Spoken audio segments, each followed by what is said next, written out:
So students, yeah, evidence that you want to consider which may lend support to your arguments, yeah, the history of family members who drink and suffer ill health, and also the statistics of people who have died due to drinking. So this is about deductive reasoning. Now let's look about inductive reasoning. Now inductive reasoning supports a general conclusion by looking at specific facts of evidence. Supports a general conclusion. Deductive is general principle. Here, a general conclusion by looking at specific facts or evidence. My friend John drinks. When John drinks, he becomes violent, angry, and loses his temper. Okay, this is specific facts, specific evidence. He quarrels and fights with his wife and breaks things in his house. He spends lots of money on liquor and is running into debt. So these sentences shows the specific evidence. And because of these specific facts, they have come out with a general conclusion. Therefore, my friend is endangering his health. So that is the general conclusion of the specific evidence given here. So ladies and gentlemen, other evidence that you might want to consider using in order to lend support to your arguments: alcohol intoxication statistics, some form of statement by doctors, perhaps financial costs because he drinks a lot, and history of adverse effects of drinking on family members. Okay, perhaps not only John, perhaps his brothers and his uncles and so on. So basically students, yeah, whether it's inductive, whether it's deductive reasoning, you need to appeal to your reader's sense of reason, emotions and good character to persuade and win them over. Now let's look at the next sign. Again, I repeat, whether it's inductive or whether it's you are using deductive reasons, all of that must appeal to reader's sense of reason, emotions and good character. Why? To persuade and win them over. Okay. Alright.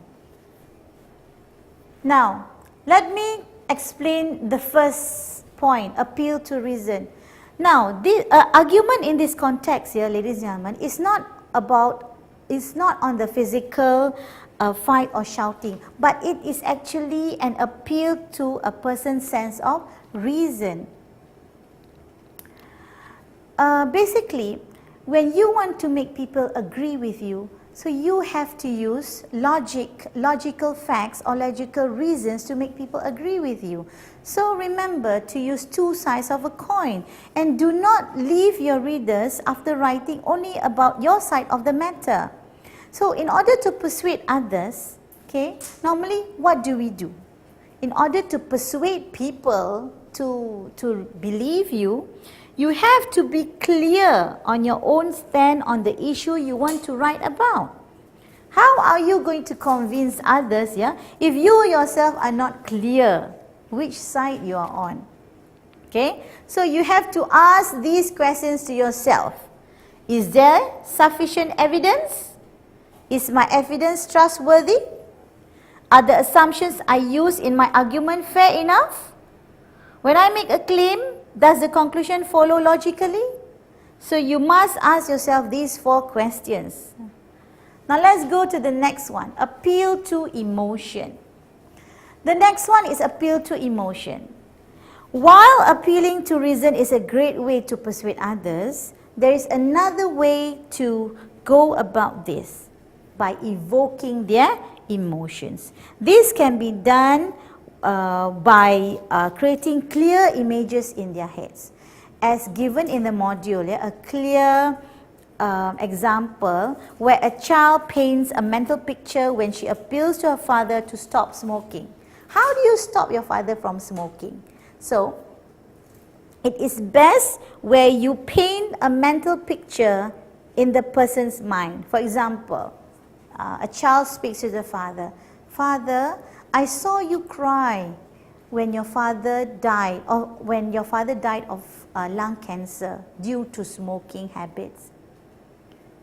And I also remember you promised mother to stop smoking.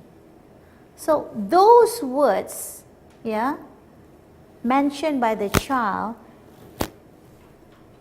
paints a mental picture in the father, and eventually the father will somehow rather stop smoking because of the words uttered by the child.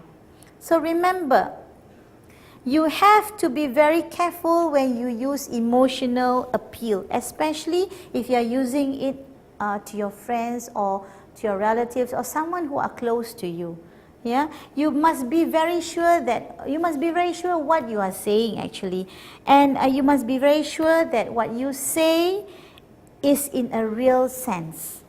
Do not use emotional appeal as a substitute for logical and ethical appeal. Okay? Try not to draw on stereotypes or manipulate emotional fears just to get an automatic reaction from someone. Okay? This may hurt your readers, if you use emotionally charged language or example which have tendencies to create ill feeling or hatred in readers. The next one will be appeal to good personality or character. Now, the appeal to good behavior or ethics can occur at several levels in an argument and is based on answers to the following question. Are you reasonable enough to listen, compromise and concede a point of view? Are you ready to listen and reason with someone? So basically, this appeal is actually wanting the readers to trust you as the writer, and they are more likely to accept your argument. Therefore, you must be trustworthy to your readers for your readers to be loyal to you. So this type of appeal can be the strongest way for you to win over your readers. Okay? Now, the purpose of persuasive writing here is to assert an opinion which you are going to defend and to offer supporting evidence in order to convince the reader to agree with you. Remember, we have discussed this earlier. So now, the source of information and relating to arguments and evidence can be divided into three, whereby the first one, the first good argument is convincing evidence. You must have evidence which is valid, which is reliable and sufficient, trustworthy, and also can be verified. Therefore, convincing evidence is the first element of a good argument.